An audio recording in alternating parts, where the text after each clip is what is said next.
Assalamualaikum warahmatullahi wabarakatuh. Saya Nadia Yulita Fitri dengan NIM 2016 010018 akan membacakan materi tentang hukum-hukum Allah Subhanahu wa Ta'ala. Undang-undang atau hukum Allah yaitu intisari dari Kitabullah atau Al-Quran. Para rasul diutus untuk menegakkan hukum-hukum atau undang-undang Allah. Terdapat dalam Quran surat ke-9 ayat 33 yang artinya, Dialah yang telah mengutus rasulnya dengan petunjuk Al-Quran dan agama yang benar untuk diunggulkan atas segala agama, walaupun orang-orang musyrik tidak menyukai. Yang kedua terdapat dalam Quran surat ketiga ayat 19 yang artinya, sesungguhnya agama di sisi Allah ialah Islam. Tidaklah berselisih orang-orang yang telah diberi kitab, kecuali setelah mereka memperbaiki ilmu, karena kedengkian di antara mereka. Barang siapa ingkar terhadap ayat-ayat Allah, maka sesungguhnya Allah sangat cepat perhitungannya. Alasan kenapa undang-undang yang diridhoi oleh Allah adalah Islam, yaitu Syekh Abdurrahman Ahmad As-Sirmuni dalam bukunya Mazakarah Masturat mengutip, dia menjelaskan agama yang sempurna ialah menaati Allah dan sunnah Rasul di seluruh aspek kehidupan manusia, yaitu dalam 5 sisi kehidupan manusia. Pertama, imaniyah, yang kedua, ibadah, yang ketiga, muamalah, yang keempat, musyarah, dan kelima, akhlak. Dan agama tidak akan mungkin terwujud secara sempurna tanpa diusahakan. Sesungguhnya Allah Subhanahu wa Ta'ala telah meletakkan kesuksesan dan kebahagiaan manusia di dunia dan di akhirat hanya pada agama yang sempurna. Sejauh mana seseorang mengamalkan agama dengan sempurna, sejauh itulah ia akan mendapatkan kebahagiaan dan kesuksesan hidup di dunia dan di akhirat. Dan sejauh mana seseorang meninggalkan agamanya, maka sejauh itu pula dia akan merugi dan sengsara di dunia dan di akhirat. Usaha dakwah yaitu untuk menjadikan hidup itu seperti hidup Nabi. Rumah kita seperti rumah sahabat radhiyallahu anhum, masjid kita seperti Masjid Nabawi, dan kampung kita seperti kampung Madinah.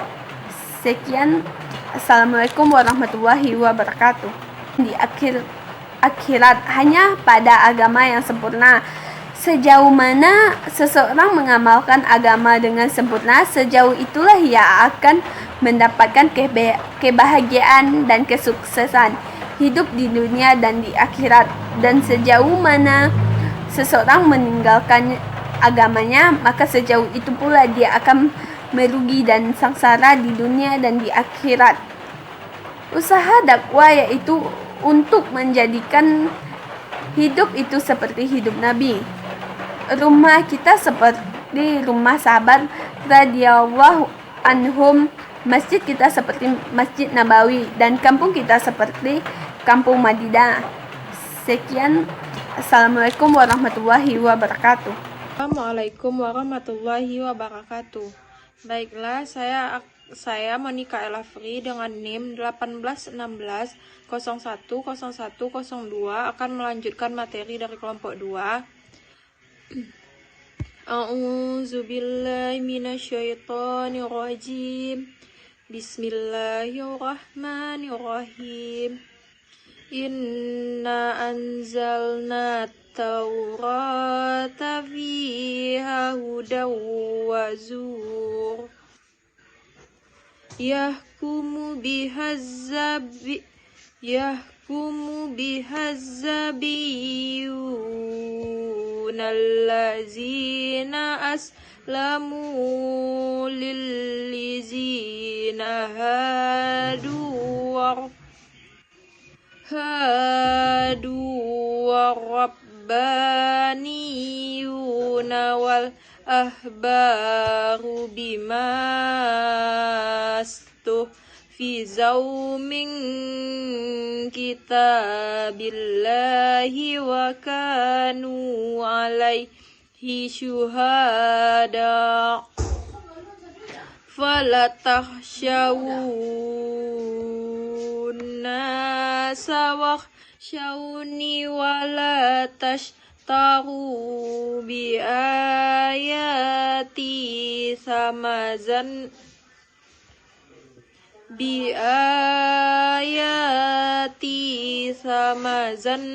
qalila wa man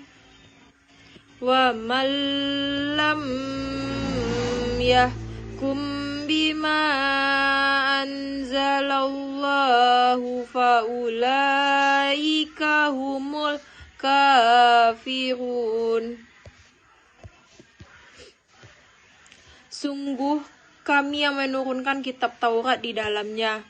Ada petunjuk dan cahaya yang dengan kitab itu para nabi yang berserah diri kepada Allah memberi putusan atas perkara orang Yahudi. Demikian juga para ulama dan pendeta-pendeta mereka. Sebab mereka diperintahkan memelihara kitab-kitab Allah dan mereka menjadi saksi terhadapnya. Takut kepada manusia, tetapi takutlah kepadaku, dan janganlah kamu berpaling dari harga murah. Barang siapa tidak memutuskan dengan apa yang ditetapkannya, itulah orang-orang kafir.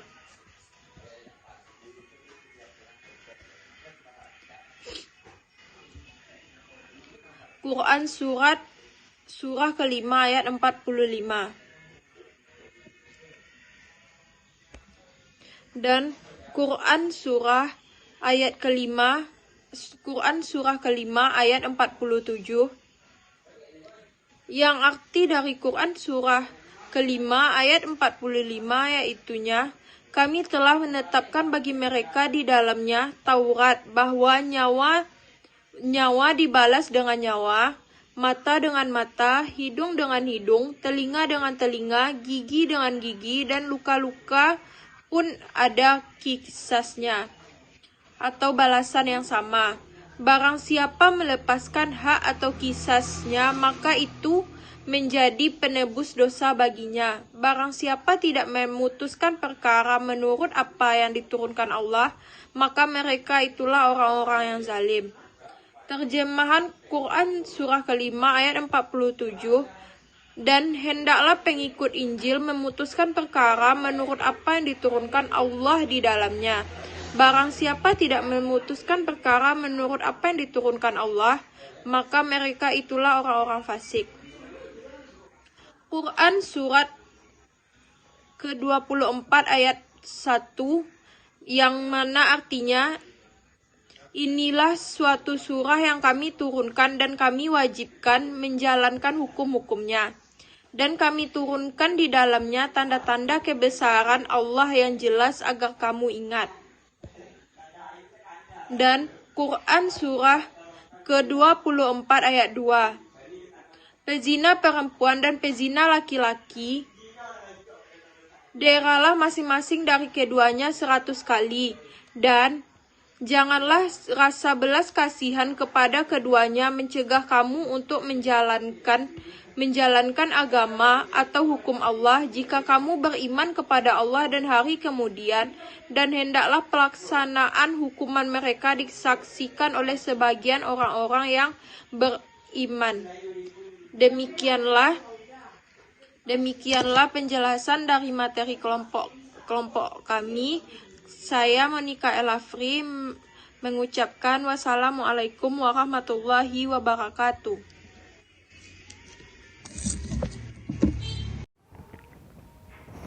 Baiklah, kita lanjut ke materi selanjutnya, yaitu Asy-Syu'ara ayat 13 yang artinya diwasiatkan kepada Nuh dan apa yang telah kami wahyukan kepadamu Muhammad dan apa yang telah kami wasiatkan kepada Ibrahim, Musa dan Isa, yaitu tegakkanlah agama, keimanan dan ketakwaan dan janganlah kamu berpecah belah di dalamnya.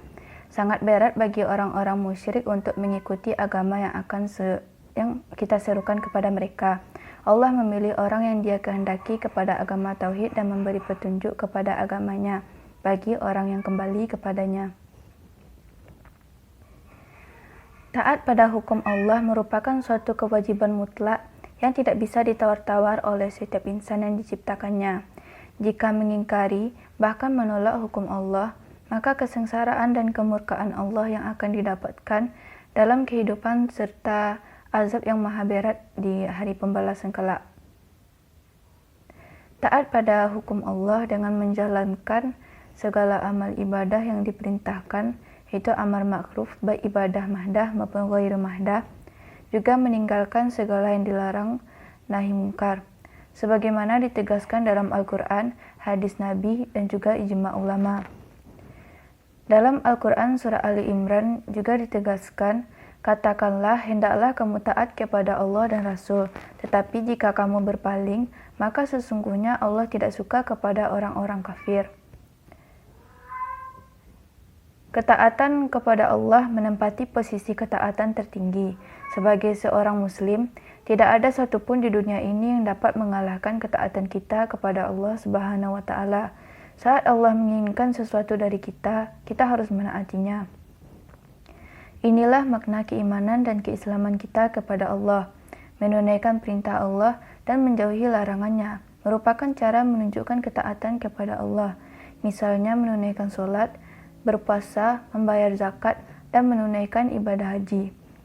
Begitu juga dengan larangan-larangan Allah juga terdapat banyak hikmahnya dan bertujuan untuk menjaga kehidupan, jiwa, harta, akal, kehormatan, martabat sesuai maqasid syariah. Hikmah taat untuk meninggalkan segala yang dilarang akan mewujudkan keridaan Allah. Hikmah itu datang belakangan setelah kita patuhi. Tidak bisa didapatkan hikmah di awal, tapi di kemudian, bisa di dunia ataupun di akhirat. Seperti kenapa Allah melakukan larangan mencuri, kenapa tidak dibolehkan saja curi punya orang dan orang curi punya kita. Begitu juga dengan pembunuhan dan perzinaan, perjudian dan minum khamar. Kenapa Allah larang dan tidak dibebaskan saja itu semua? Tentunya, jika kita patuhi untuk meninggalkannya, banyak sekali hikmah yang didapatkan baik dalam bentuk pahala maupun ketentraman hidup. Hikmah dari ketaatan tersebut juga bisa dirasakan dengan mendapatkan kehidupan yang tenang, rumah tangga yang terjaga keharmonisannya, bisnis atau karir lancar karena ridha Allah, aman damai, anak tidak sakit serta tidak gelisah dan mengeluh terhadap segala ketentuan Allah.